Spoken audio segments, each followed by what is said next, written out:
We are on my YouTube channel, Thrasher's Paradise. They are tuning in to our great interview. Hello. Oh, can you say bonjour for us from Montreal? Bonjour tout le monde, je suis à Montréal, j'espère que vous allez tous bien. Excellent. Zach is from the band Messora.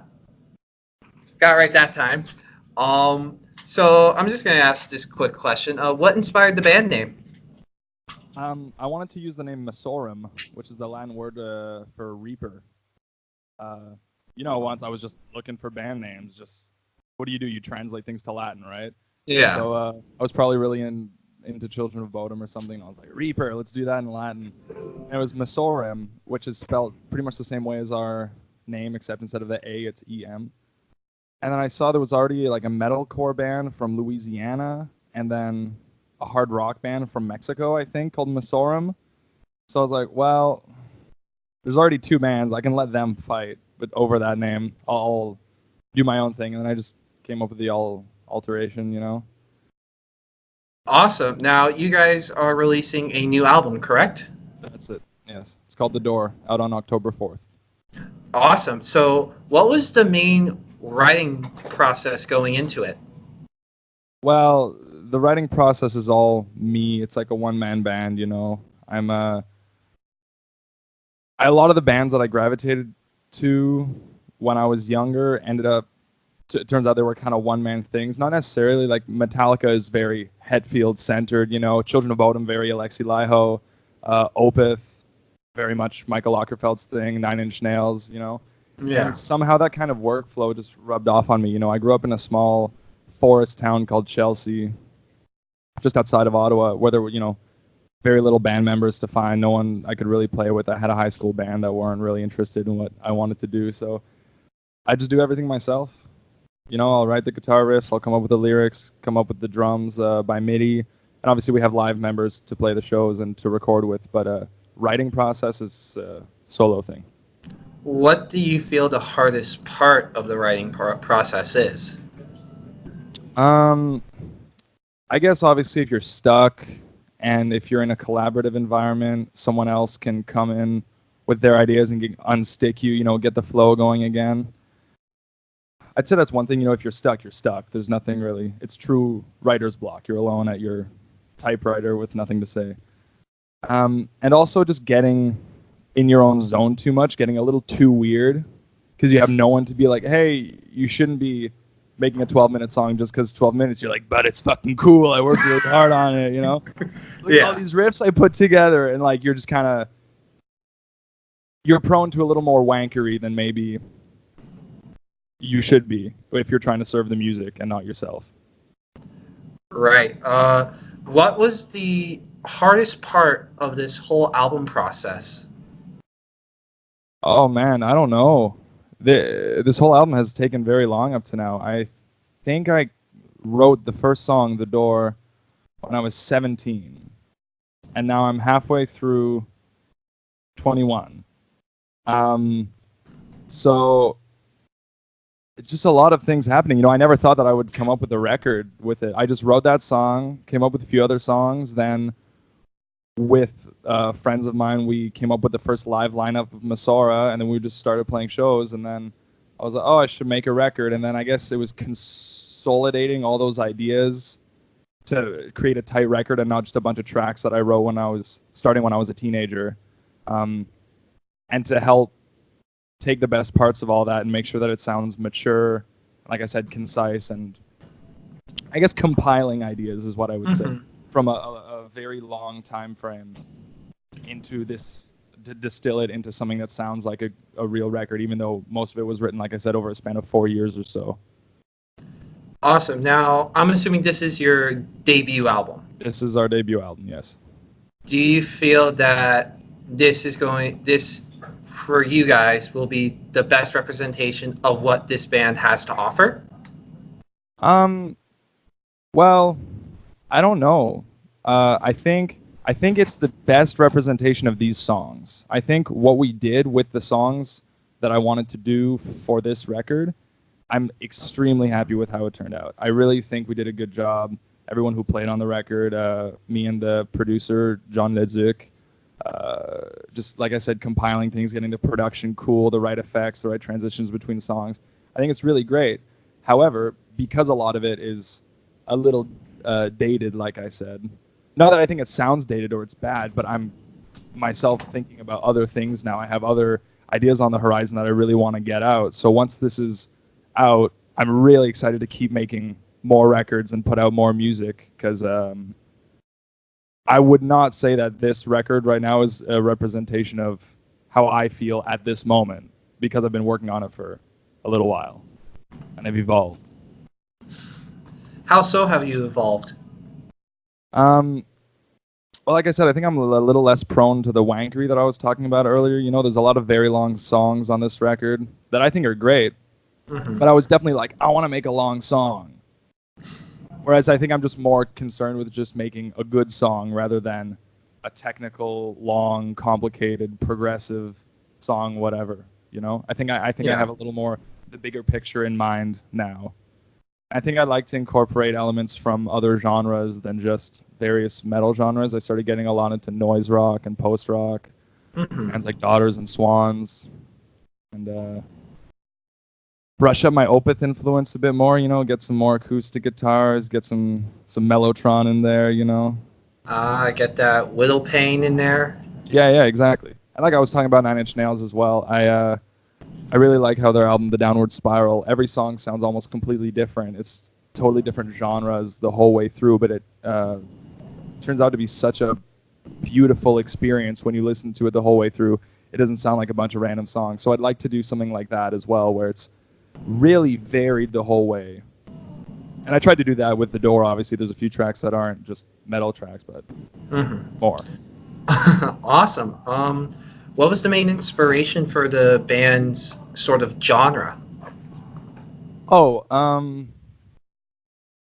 I'd say that I think I once described it as like the Opeth mindset. Like I said, you know, being conscious of let's be prog, let's do long songs and all that stuff, but with the vocabulary of bands like Lamb of God, Slayer, and Children of Bodom, or kind of more straightforward in terms of the riffs and structures that you're going for, but trying to present a big, wide, ethereal kind of picture with the vocabulary of those maybe thrashier bands. Awesome. Now, with every great album comes great album artwork. Yeah. Are you proud of the album artwork that you have chosen for this album? I'm very proud. Well, I wouldn't really say it was chosen. You know, the idea came to me because there's a girl I know called Jericho, who's from a city just beside the one that I grew up in. And she makes a bunch of cool art, and she had this artwork that she had up on Instagram of a bunch of heads that were like made out of scribbles and like were floating away and stuff. I was like, "That's cool, Jericho. Can you do my artwork?" And she said, "No." I said, "Well, is it okay if I just rip it off?" And she said, "Yeah." So my sister, who's a phenomenal artist, absolutely amazing. She's only 17, and she, you know, with my guidance, kind of with this idea that I came up with. She came up with like 10 or so drafts of what I wanted to do, and we picked the one that we thought was best, and that's our album art. There's no words on it. It's just a figure being taken away, you know. It's cool. I'm very happy with it. Awesome. So during this whole album thing, getting the songs ready to release to the whole world, getting the album ready, prep, promoting it, there's another aspect to the whole launch of it, and that's setting tour dates. Oh, yes. Pardon? Horrible. Horrible. Horrible process. The horror of setting cities you have to commit to going to. Yeah. Can we expect a little mini tour to help promote the album? Yes. We currently have 4 dates planned.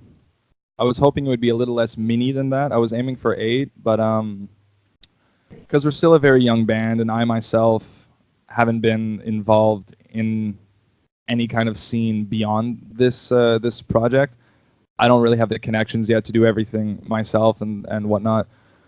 So, yeah, originally I wanted 6 to 8 cities. Right now we're doing Montreal, Pembroke, Ottawa, and Sherbrooke. Okay. I would like to fit Quebec City, Toronto, Hamilton, London, Hey, Are you from Hamilton. Hamilton? Yeah, I'm from Hamilton, actually. Okay, well, next time we want to come to Hamilton, I'll Yeah, get in definitely. touch with you. Well, yeah, I know a bunch of venues here. I got bands that you can play with and stuff, of course. That's perfect. Well, we'll talk after the show then. Oh, hell yeah. I'm just letting you know right now, if you really want to get the name out there for metal in Ontario, Kitchener, Ontario. Kitchener? Kitchener. Okay. We'll talk more about it Is that after. where APOC is from? No, they're from Cambridge. Oh, okay. Because I was talking to the Same guy area. from APOC for a while, Was and that it? just kind of didn't work out. You know, the dates weren't Yeah. right. Was it Brett? Yes, Brett. Yes. Exactly. So I was Brett's a talking to great Brett guy. for a while, and so we couldn't really get that kind of area day going, which is fine next time. Yeah. Of course. It would be great to see you two perform together. I feel your two bands would work well together on a We show. played with them once in Ottawa. Oh, really? It was my first time seeing them, and I'd heard a lot about them, and I was very impressed. You know, you hear a lot about bands. You know, you're not necessarily always impressed by every band that people say is good. I was very impressed with what they did. I thought they were really cool. And then I talked to the guys after, and they were so fucking cool. It was awesome. Was that part of the Inanimate Extinction tour? Inanimate Existence, yes. Existence, my bad. Yeah, that's what that was. Awesome. What was that like to be able to perform with them, Eye of Horus, and APOC in front of Ottawa? Well, like I said, I mainly watched APOC because I'd heard so much about them. I'm not gonna lie, Inanimate Existence wasn't really my thing. I'm just gonna put it that way. Not really my thing. Yeah. And I missed Eye of Horus because I was doing my makeup. You know, it takes like 45 minutes sometimes, so you'll often miss the set of the band that's going on. Oh, actually, maybe I would have been on before them. Maybe the makeup wasn't the reason that I missed their set, but I didn't get to see Eye of Horus.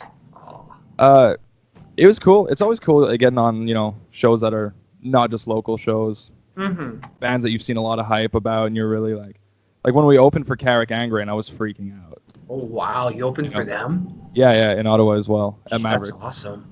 Yeah, and so that was really a surreal experience. It was Carrick Angren, Morris Principia Mess, and Wolfheart was the tour package. Ooh. Exactly. So going into the show, I was like, this is fucking cool. We're opening for Carrick Angren. You know, I felt good. And then as soon as I got there, I didn't feel cool at all because Carrick Angren were there. Wolfheart were there. You know, and I was just like, oh, hey, guys. I had to tell the main guy from Wolfheart, I forget his name, to like move his laptop because I wanted to set up my merch there. And he was just like, he's a massive guy. I don't know if you've ever seen him, but he's a fucking tank of a human being. I'll be in the audio lab. Oh, okay. Sorry, I was talking to my buddy. My bad. No, that's okay. Awesome. So you're in that very nice part of our country where you not only have Montreal, but you also have Ottawa at your disposal to perform shows at. Yeah, it's pretty good. It's nice. How would you describe just that scene together between Montreal and Ottawa? I wouldn't say it's not at all a scene together, you know. It's still far enough apart. Distance-wise and culturally, it's not at all the same thing. The Ottawa scene is very nice. It's grown a lot since I left there. I left about a year and a half ago to move to Montreal. The Ottawa scene is very nice. Everyone is incredibly supportive of each other. There's a lot of good people working in terms of you need to talk to your friend. No, it's actually my program director at my college. Oh, Bye, Brian. Sorry, I'm at Brad. college right now doing this. No, it's That's okay. Oh, carry on. I forget what I was saying. Ottawa scene is very nice, and the Montreal scene, the band members that I'm working with right now for live shows are still located in the Ottawa area.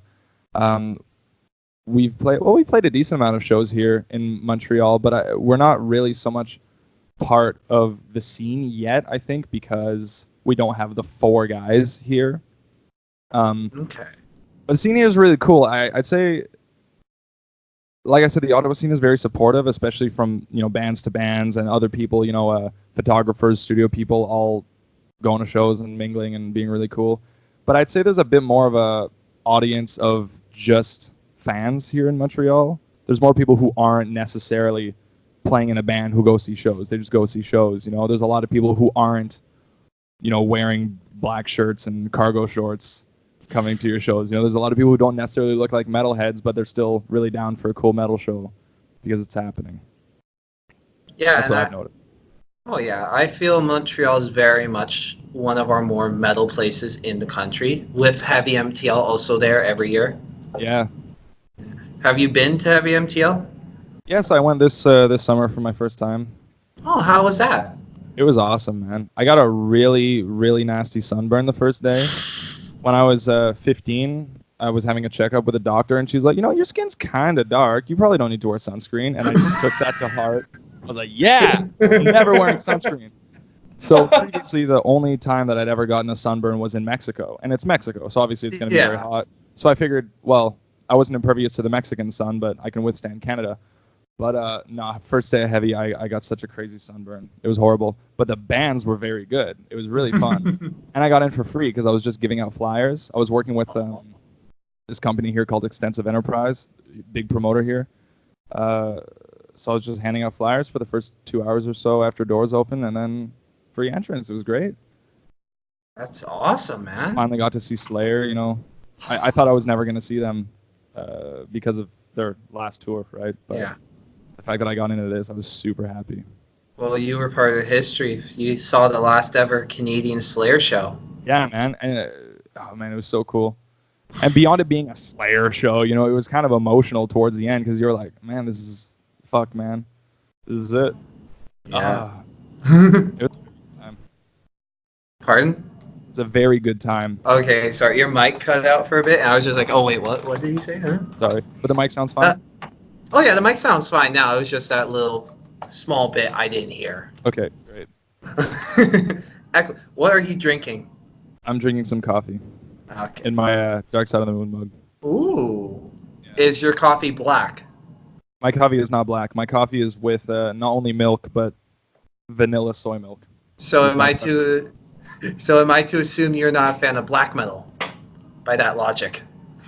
Well, I honestly would not really consider myself a fan of black metal. I like a lot of what black metal does, aesthetically, compositionally.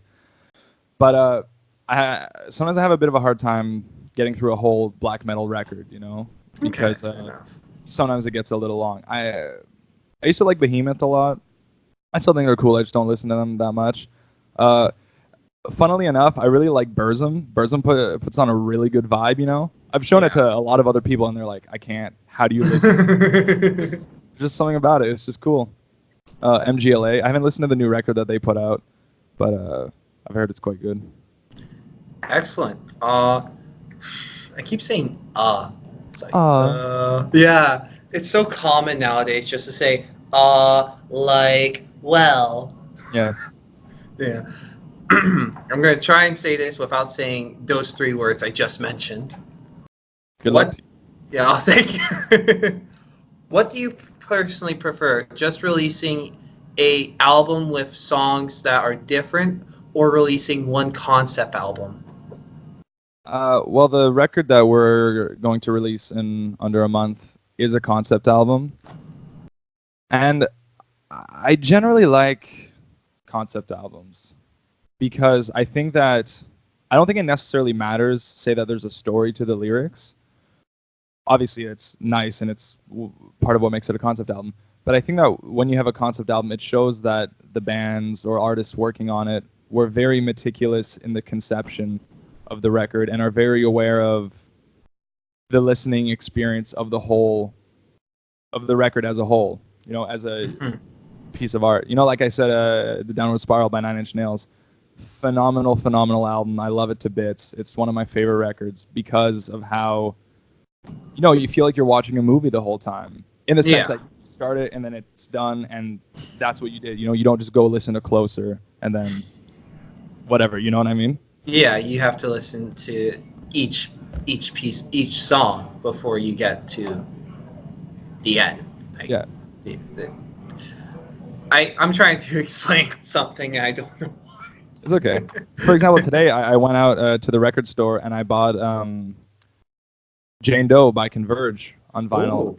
I didn't think that was available. I've seen that Death Wish made many pressings of this record, and they always sell out. And it's not even available on Amazon or anything. I didn't think that my local record store would have it. And I was just going through the stacks. And I'm like, oh my god! And it's like there's a concept album that's loosely conceptual. It's not very rigid lyrically say, but they're very conscious of how they stack the songs, how the record flows, the dynamics between like the slower intros and parts of the songs, and then there's that big end, like 10-minute song to end, and it's just fucking gargantuous. So I know I'm a fan of stuff like that. Awesome. No, yeah. Local record stores surely surprised me too. Like, Yeah. I went into one day and I found an Untimely Demise CD. I was just like, what the hell? I don't know that. Was oh, they're from Saskatoon. Okay. Yeah. The death metal band? No, thrash. Okay. I think death thrash would be Sure. proper for them. Yeah. Just the name is very death to me. Yeah.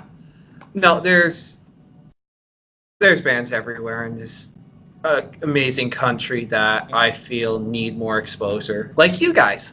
Thank you. You Well, are that's welcome. For. Yes. So I'm gonna ask this kind of for selfish reasons, but did you ever hear of Thrasher's Paradise before today? No, but I went and checked out the YouTube channel, obviously, when we scheduled the interview, and I knew a bunch of bands that you had interviewed, and I was impressed with your body of work. So, oh, really? Thank you. Yeah, so it made me more stoked to, not that I wasn't stoked to do this, but you are more legit than you could have been. Wow. Thank you so much. Thank you. I wasn't expecting that kind of compliment already in my young career. Okay, so Montreal is this big metal hub full of so many different subgenres of metal and so many different metal bands like Beyond Creation, Cataclysm, and Cryptopsy. How do you feel, or oh god, I'm trying to figure this question out and I don't know. Which of these bands do you feel that you could do a show with, and it would not only show off your style, but also complement the two acts?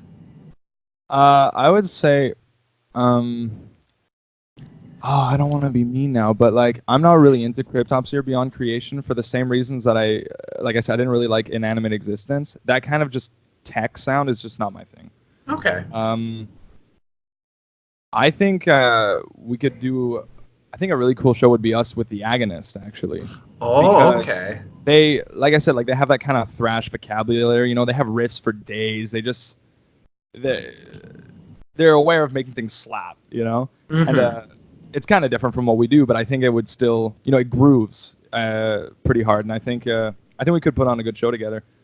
I used to take guitar lessons from Paco. Oh, really? Yeah. That's awesome. Yeah, I only had a few, 4 maybe lessons with him, but it was good. He fucking turned my technique around on its head, and part of why I only took so few lessons with him was because like what he told me, like I had to reinvent everything. I didn't need to learn the next thing that he had to teach me, because like I had to learn everything from scratch again. So I just needed to work on that on my own. All right. Yeah. Well, in 5 years from now, where do you see Messora? That's a hard question. I mean, where do I see versus where do I really think we could be, or where do I ideally want us to be?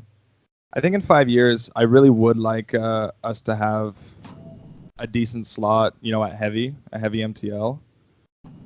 I think that we'll be a regular touring band. I think we'll most of the time be on the road, and I think we'll have quite a few records out by then because of, like I said, all the ideas that I currently have right now, all the things that I want to get to. In 5 years, I think that we'll have at least 3 records under our belts. I can't guarantee that, but that's what I think. I won't hold you to it. Yeah. I think in 5 years we will be, if not, I don't know when you consider yourself successful, but I think we'll at least be on the way there. Okay. I think easily the project is still going to grow, and we'll have hopefully achieved more than I could currently conceive of. I have no plans of letting up. I have no plans of stopping, whatever it takes. We're gonna get as far as we can get and as high as we can get. Excellent. Now, do you plan on having to at least tour our whole country at least once in those 5 years? Oh, sure. Much easier to do that than to get visas for every one of the bands and go to the US or whatever. Necronomicon? Yeah, actually, I literally just interviewed them at 12. Oh, really? Rob the Witch? Yeah. Yeah, What? I interviewed Rob. Cool. Well, I was talking to Rob after one of our shows at Piranha Bar, and he was saying that Canada is actually very difficult to tour compared to other countries, just because of how far away the cities are from each other. Yeah. But he says he himself, he loves doing it because of the fact that he's from here. He's from I'm not sure exactly where, but he's from a pretty small town in Quebec. Kind of has a funny accent because of it. And he says for him it's very important to bring music and to bring a really solid live show to these maybe smaller towns and faraway towns that a lot of bands wouldn't hit up. Metallica isn't going to St. Catherine or whatever. Yeah. But Rob the Witch is very happy to do it. So I'm sure that given the opportunity and given the time obviously we don't want to travel 12 hours for a show that no one's going to be at. But I would gladly do the tour of the whole country if people were receptive to it. Right now, do you just want to conquer Montreal now? I think it's kind of hard to conquer a city. Honestly, no, I'm not really concerned with conquering one particular city because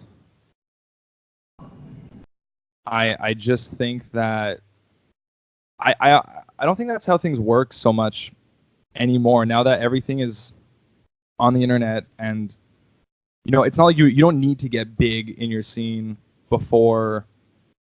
Like, obviously it's important to build a fan base, but your fan base can be located anywhere. Mm-hmm. So if we conquer Montreal, all the better, and I'm sure we'll get there one day. But I'm not waiting on having conquered Montreal to go on to other things. I'm not waiting on Montreal conquest to then go on a larger Canada tour or whatever. I want to go everywhere that we can as fast as we can, give the best show that we can everywhere. Like I said, because I don't even have band members here right now. I'm working on it, but at the moment we're not really. We are a Montreal band because I'm technically the only official band member, but it's just me. Yeah. Well, I just want to say I respect your answer. I thought it was a very well said answer. Thank you very much. You're welcome. Now, I don't know if you heard of it, but there is this thing called the Vodka Metal Battle. Oh, of course. We participated. Oh, this year? Yeah. Oh, how'd you guys do? Well, we didn't get to Vakin. We didn't get anywhere. But that's fine. It was a really fun show. It was really cool. A lot of the bands, every band did a good job. And I was very happy to see that the Slide won. Because the Slide, we've played a show with them before, and I talked to them a bit. And I have a big respect for what they do, even though it's not quite as heavy, say, as what I do, and necessarily what I thought would the Vakin judges would have expected. I think they have such a good work ethic and just put on such a good show and are a gang of fantastic musicians. Just saying, just shout out the Slide. They did a good job. Excellent. Well, Zach, we are now at the point of this interview where we now play a little game. Oh, yeah? Yes, I mentioned it before we started recording. It's called Thrash or Trash. Trash. Okay. Yes, it's a very simple game. I'm either going to say a band, a song, or an album. And if you like it, you say thrash. If you don't like it, you say trash. Okay. Sure, man. Fairly simple. You could just say trash. Okay. Sure. That's what every other person seems to do, so it's like, okay. Let's do it. Okay. Well, since you mentioned them a lot earlier in the interview, I'm just gonna say Children of Bodom. Oh, big thrash. How do you feel about Are We Dead Yet? Are We Dead Yet? I think it's a good song. I think the record is kind of whatever. There's good songs on it, but it's not their best work. You know, I'm not as attached. You know, a lot of people say that they lost their neoclassical edge. That's what made them good. You know, I'm not particularly attached to that, honestly. But like Are You Dead Yet? I think is kind of a in between album. For example, I really like not so much their last album, but their two previous albums to that, Halo of Blood and I Worship Chaos. I think those are great. You know, Okay. there's very little neoclassicalness to it, but I think they're great albums. And obviously, I'm a big fan of their first 4 records too. They're great. I always try to sound like Alexi Laiho when I play guitar. Awesome. Nine Inch Nails Closer.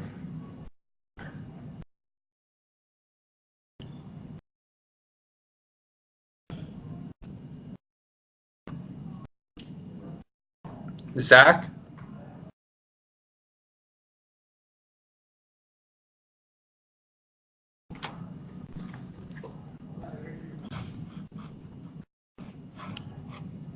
Zach, I think your throat froze.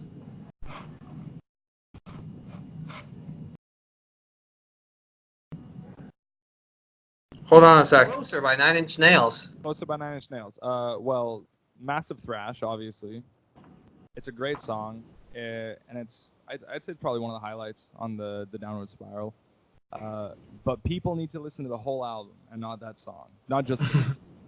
People need to understand the context within the record. But it's a great track. Does that piss you off when people just know the song but haven't listened to the full album? Well, I wouldn't really necessarily say that I'm pissed off, but I think they're doing a massive disservice to themselves. I think that goes for many bands and records and songs. Is people need to listen to albums. You know, if you have 40 minutes, even if you're just doing something, you can put it on the background. You're still gonna get so much more out of a great record than you will out of a playlist, in my opinion. Hell yeah. Especially the Downward Spiral. It's fucking crazy. It's fucking awesome. Downward Spiral is Zach approve. Yeah. Oh man. Big We'll time. put that on the t-shirt for you. Yeah. Fuck yeah. And last but certainly not least, you're drinking out of the mug, Pink Floyd's Dark Side of the Moon. Oh, big thrash. Absolutely. It's such a obviously it's almost a basic record, you know. Everyone knows it. Everyone's got a t-shirt, you know, I've got a pair of socks. I've got the coffee mug, right?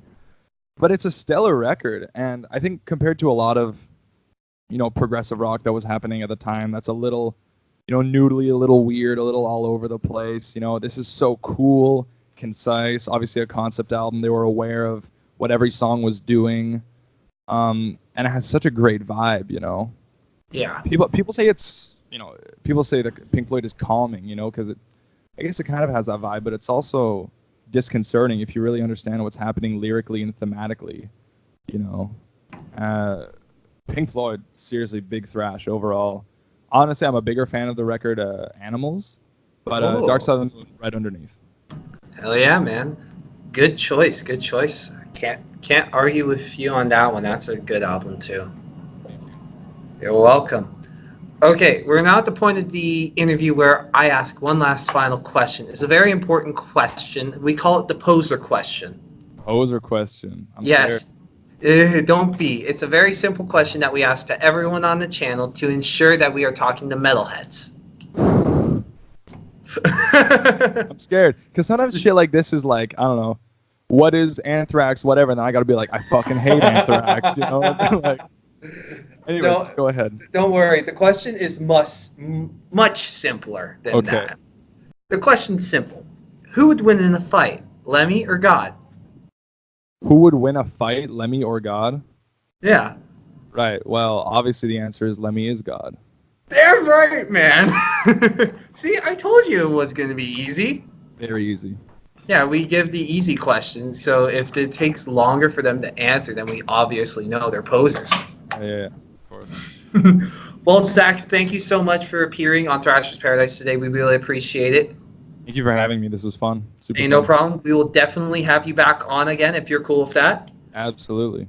Hell yeah, man. Make sure to get the album The Door by Messora on October 4th. You can check them out on Facebook, Instagram. Yeah. The record will be No? on Apple Music, Spotify, every streaming platform. We'll have CDs available on Bandcamp. You can buy it on Bandcamp. Anywhere that you would think of getting music, you'll be able to get it. Yep. Get it on those platforms. Also, you have social media, right? Yes, of course. So make sure to follow them on Facebook, Instagram, Snapface, Twitter, We don't Bird. have Snapface. You don't have Snapface? Okay. Snapface is not a thing for them. Yeah, no. Instagram, Facebook, mostly. Yeah. Bunch of nice Excellent. pictures. Excellent. And ladies and gentlemen, until next time, keep on thrashing. Oh, Jesus. Mouse.